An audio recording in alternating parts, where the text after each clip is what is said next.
My son-in-law stood in my kitchen on a Tuesday morning in February, helped himself to my coffee, and told me I'd be moving to Harmony Pines Retirement Village by the end of the month. I'm Gordon Calloway, 68 years old, retired electrician from Sudbury, Ontario. I've lived in this house on Birchwood Crescent for 31 years. I raised my daughter here, buried my wife here. Not literally, but you understand what I mean. This is where Margaret took her last breath in the bedroom down the hall 3 years ago this April. This is where I still sleep on my side of the bed. My son-in-law's name is Spencer. He married my daughter Lily 4 years ago in a backyard ceremony at his parents' place in Barrie. I walked her down the aisle. I paid for the catering. I gave a toast that made half the guests cry. Spencer shook my hand afterwards and said, "You're family now, Gordon." I believed him then. Standing in my kitchen that Tuesday, watching him pour cream into my coffee like it was his kitchen, I started to revise that belief. "Lily and I have been talking," he said, not quite meeting my eyes. "This house is too big for one person. You've got 3 bedrooms, a finished basement, a double garage. Dad, you're rattling around in here." He'd started calling me Dad about a year into the marriage. I used to like it. "I'm fine," I said. "The furnace is old. The driveway needs resurfacing. The eave screws, I noticed when I was up on the ladder last fall. They're pulling away from the fascia on the north side." He said this like he was doing me a favor by noticing. "A house like this needs constant upkeep. At your age." "At my age," I repeated. He had the grace to pause. "I just mean it's a lot to manage alone." I looked at him over my mug. Spencer Hartley, 37 years old. Project manager at a development firm in Barrie. Nice suits. Good teeth. The kind of man who does a lot of talking about practicality whenever he wants something. "What exactly are you proposing, Spencer?" He set his mug down on the counter, didn't use the coaster sitting 6 inches away, and pulled out his phone. He'd done his homework. Harmony Pines in Sudbury had a 1-bedroom unit available in March, month-to-month lease to start, but the brochure said most residents transitioned to long-term. They had a dining room, a games lounge, weekly bingo, a shuttle to the Walmart on LaSalle. He showed me photos of smiling white-haired people doing chair yoga. "His parents need more space," he continued, and there it was. The thing beneath the thing. "My dad's knees are getting worse. My mom can't manage their condo stairs anymore. They've been on the waiting list for a ground-floor unit for 8 months and nothing's come up. Your house has everything they need. 1-floor living, walk-in shower in the master bath, that ramp you put in for Margaret." He said Margaret's name like a footnote. "Your parents," I said slowly, "would move into my house. We'd cover the property taxes, handle the maintenance. You wouldn't have to worry about any of it." "And the mortgage?" Spencer's expression shifted slightly. "I still had 14 months of payments left on a house now assessed at just over $500,000. Spencer's parents would be inheriting 30 years of my work, my sweat, my wife's garden out back that she'd built from scratch, for the cost of an MPAC bill and some gutter cleaning. We'd figure out the details," he said. "I'd spent 31 years as an electrician. I know what it looks like when someone's trying to hide a bad connection behind a finished wall." I looked at my son-in-law in my kitchen, drinking my coffee, and I said the 2 words I always say when I need time to think. "I'll consider it." Spencer smiled. He thought that meant yes. He didn't know what considering it actually meant for me. "I should tell you about this house. Not the square footage or the assessed value, because that's Spencer's language, and this isn't Spencer's story. In 1993, Margaret and I bought this place for $147,000. We'd been married 6 years and Lily was 2 years old, and we'd been saving since before the wedding. The inspector found a crack in the foundation and we negotiated the price down by $8,000. I fixed the crack myself over a long weekend in October. I still know exactly where it is, under the northeast corner of the basement, patched and painted and solid. Over the years I rewired the whole house, did it summers, section by section, pulling permits, doing it right. I finished the basement when Lily was in grade 6, so she'd have somewhere to bring friends after school. I built the ramp for Margaret when her MS made the front step too much. I planted the spruce tree in the backyard that's now 40 feet tall. This house isn't an asset on a balance sheet. It's the physical record of my life. And there was something else Spencer didn't know about. Something I hadn't mentioned to anyone except my lawyer. 3 years ago, about 6 months after Margaret died, I'd started volunteering with a local organization called New Start Sudbury. They worked with newcomer families, people arriving in Canada under refugee programs, some of them with almost nothing. My job was simple. I'd go in twice a week and help people navigate paperwork, understand their lease agreements, figure out the bureaucratic tangle of setting up a life in a new country. Practical stuff, electrical inspector stuff, forms and systems and patience. Over time, a few of those families had needed temporary housing. My house had 3 bedrooms. I had 2 empty ones. In the last 2 years, 4 different families had stayed here for stretches of 3 to 8 weeks while permanent housing was arranged. Right now, in my spare room down the hall, a woman named Amara was staying with her 11-year-old son, Isaac. She'd arrived from Ghana 8 months ago on a family sponsorship that fell through, and New Start was helping her find stable footing. She worked evenings at the Tim Hortons on Paris Street. Isaac was in grade 6 at my old neighborhood school. Spencer had been to this house twice since Amara and Isaac arrived. He'd nodded hello in the hallway and not asked a single question. He had no idea they were here on a formal hosting agreement, with a social worker assigned to the file, tied to my address.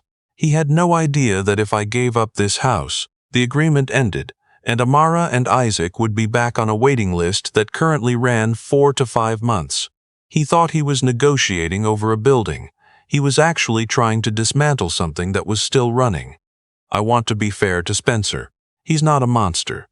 He's a man who loves his parents, who looks at the world through a spreadsheet, who genuinely believed he was solving a logistics problem. His mother's needs are real. His father's need for ground floor living is real. The problem wasn't the need. The problem was what he thought he was entitled to take in order to meet it. Over the next week, he pushed harder. He started with Lily.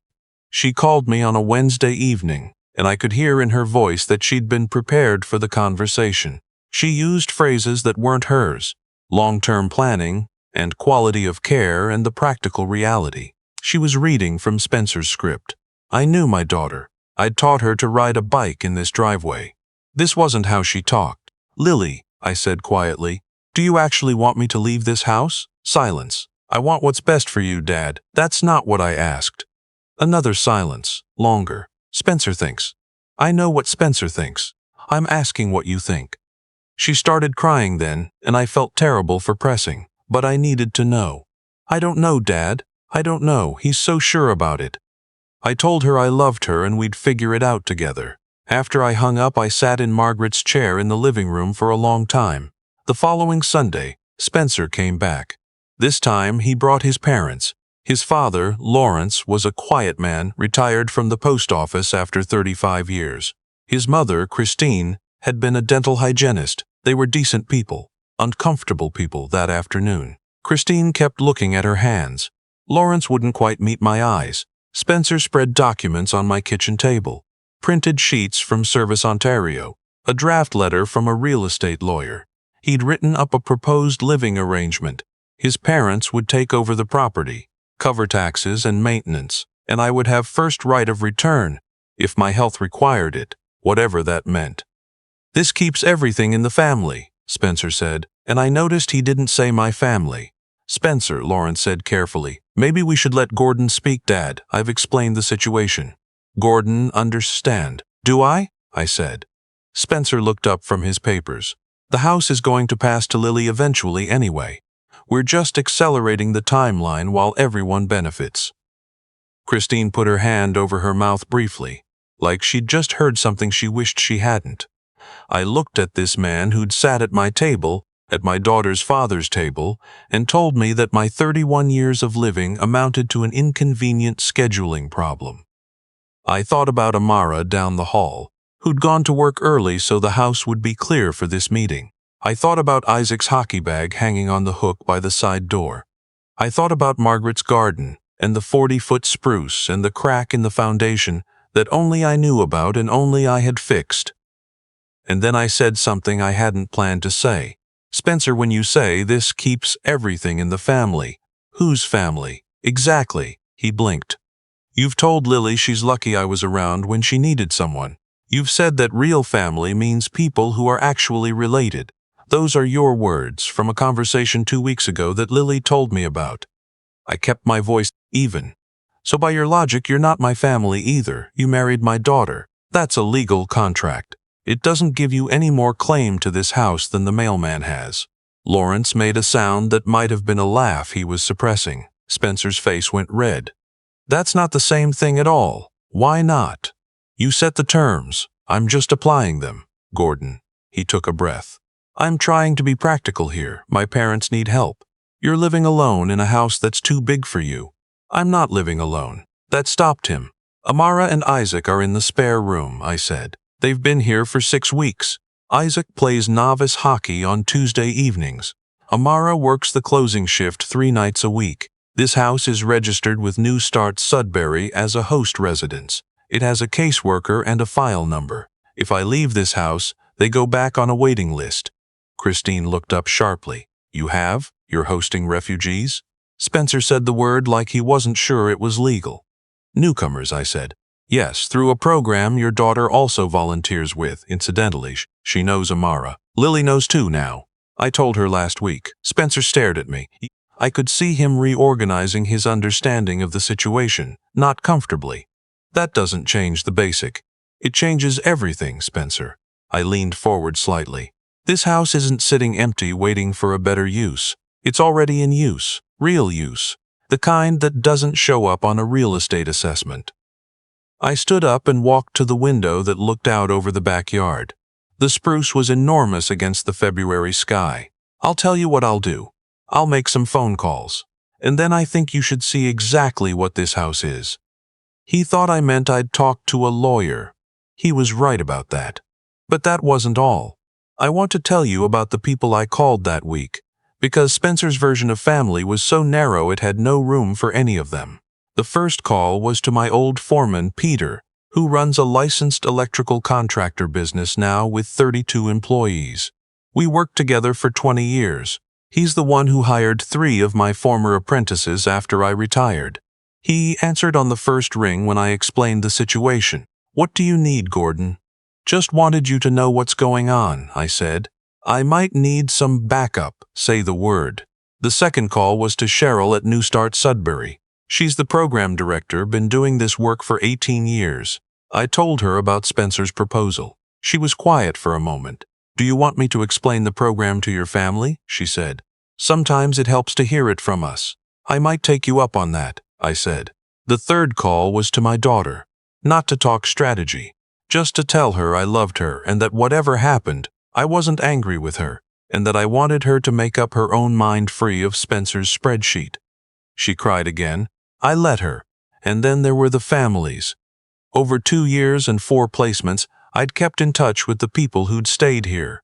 That's just how I'm built. Margaret was the same way. You don't host someone through the hardest months of their life and then just stop caring what happens to them. The first family, a couple from Eritrea with twin boys, had landed on their feet in Timmins. The husband, Moses, now drove a school bus. His wife taught ESL through the public board. Moses had sent me a Christmas card every year. When I called him, he said, Mr. Calloway, just tell me what you need. He had the next 3 weekends free. A young woman named Priya, who'd stayed here with her mother for 8 weeks 2 summers ago while they sorted out a housing dispute. She was working as a pharmacy technician now in Sudbury. She still dropped by occasionally with sweets her mother made.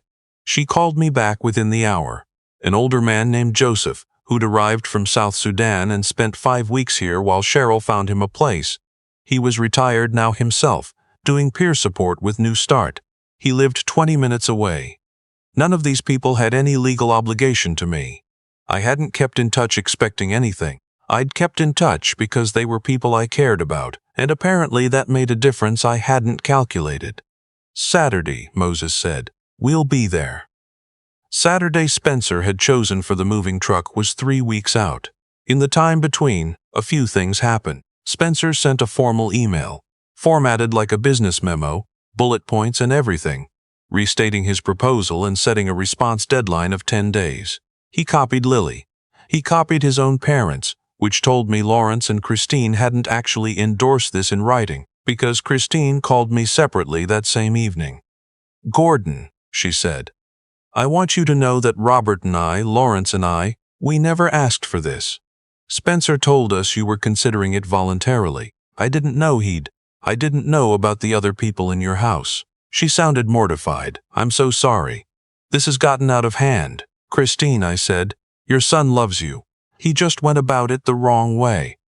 That's more generous than he deserves right now." I liked her more in that 10-minute phone call than I had in 4 years of Christmas dinners.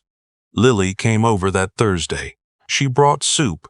She still does that, the way Margaret used to when she's feeling guilty about something. We sat at the kitchen table and she met Amara properly for the first time, and watched Isaac do homework on his iPad at the other end of the table, and something shifted in her face that I recognized. It was the look she'd had as a little girl when she realized something was bigger than she'd understood. "Dad," she said quietly, "how long has this been going on?" 2 years. "Why didn't you tell me? You would have worried." She shook her head slowly. "Spencer doesn't know what he's asking you to give up." "No," I said, "he doesn't." She drove home that evening and had what she later described to me as the most honest conversation of their marriage. I don't know exactly what was said. I know that she was the one who talked, and Spencer was the one who listened. The Saturday arrived with the particular cold clarity you get in Sudbury in late February. The sky hard and blue, and the snow on the birch trees perfectly still. By 8 in the morning, the street in front of my house looked different than it ever had. Peter arrived first, in his work truck with 2 of my former apprentices. Then Moses and his wife and the twins, who were 14 now and very tall. Priya came with her mother, who brought a container of something that smelled extraordinary. Joseph came with 2 men from his peer support group. Cheryl from New Start arrived with her assistant. 3 of my neighbors from Birchwood Crescent, people I'd lived next to for 20 years, had apparently been told by Joseph what was happening, because they showed up with coffee and muffins from the Good Bakery on Elm. By the time Spencer's truck turned onto my street at 8:55, there were 31 people standing in my driveway and on my front walk. Not in formation, not with signs, just there. People who knew me. People I'd worked with, hosted, helped, lived beside. Spencer parked half a block away, because there was nowhere closer. He walked toward the house slowly, and I could see the moment he understood that this wasn't what he'd been expecting. I stepped off the porch to meet him. The moving truck, he'd actually hired one, I'll give him credit for commitment, had stopped at the end of the block. The driver was looking at his phone.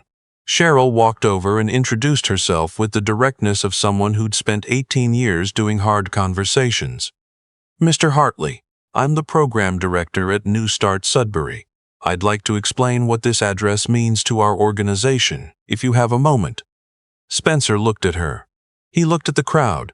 He looked at Moses and his family, at Priya's mother, who was holding a food container with both hands and looking at him with an expression that was perfectly polite and completely unreadable. He looked at Peter, who was 6'3" and had the arms of a man who'd been in trades for 40 years. Then he looked at me.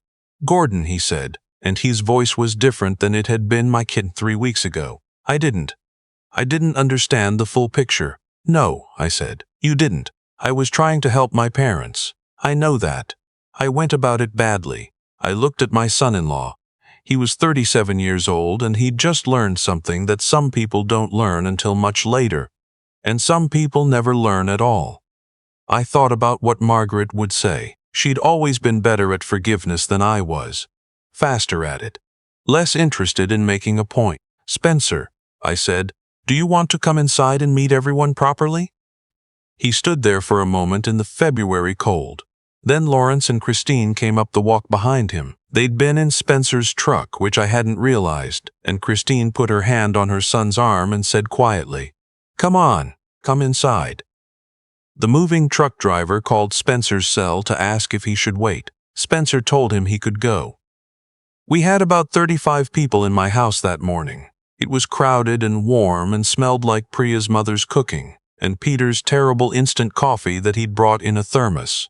Isaac showed the twins his hockey cards. Moses and Lawrence talked about retirement for 40 minutes in the kitchen and apparently got along extremely well. Cheryl explained the New Start hosting program to Spencer in terms that were clear and thorough and left no room for the interpretation that it was a casual arrangement someone could simply upend.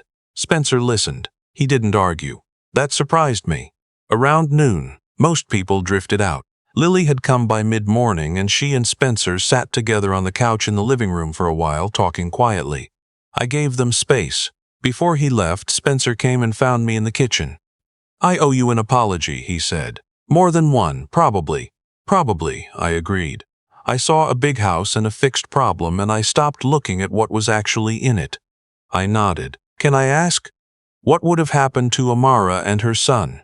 If you'd actually agreed to move, waiting list," I said. 4 to 5 months, current estimates. She'd have had to leave her son's school likely. Find emergency housing in a different part of the city. He was quiet for a moment. "I'm sorry, Gordon, I know." He offered his hand and I shook it.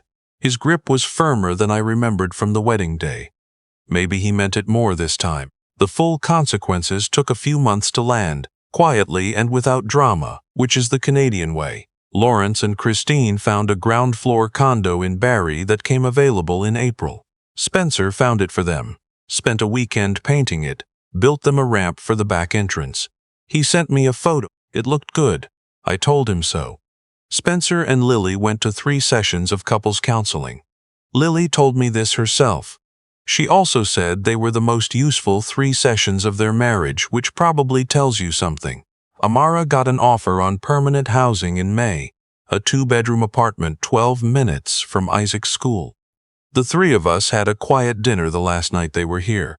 Amara made jollof rice, and Isaac beat me soundly at cribbage. When they left the next morning, Isaac hugged me at the door. He's not a kid who hugs people easily. I stood on the porch and watched their cab until it turned the corner. A new family arrived through New Start 2 weeks later. A single father named Jeffrey, from Zimbabwe, with a 16-year-old daughter who was ahead of her grade in math and needed help understanding the Ontario curriculum. I'm not a math teacher, but I know people who are. I made some calls. That's how it works. At Thanksgiving that fall, the Canadian one, October, I hosted dinner at my house on Birchwood Crescent. Lily and Spencer came. Lawrence and Christine drove up from Barrie. Moses and his family made the trip from Timmins. Cheryl came with her husband. Peter brought his wife, Jeffrey, and his daughter, Amara, and Isaac. 11 people around a table that technically seats 8 if you borrow chairs from the basement, which we did. Spencer helped me carry the chairs up. We didn't talk much doing it.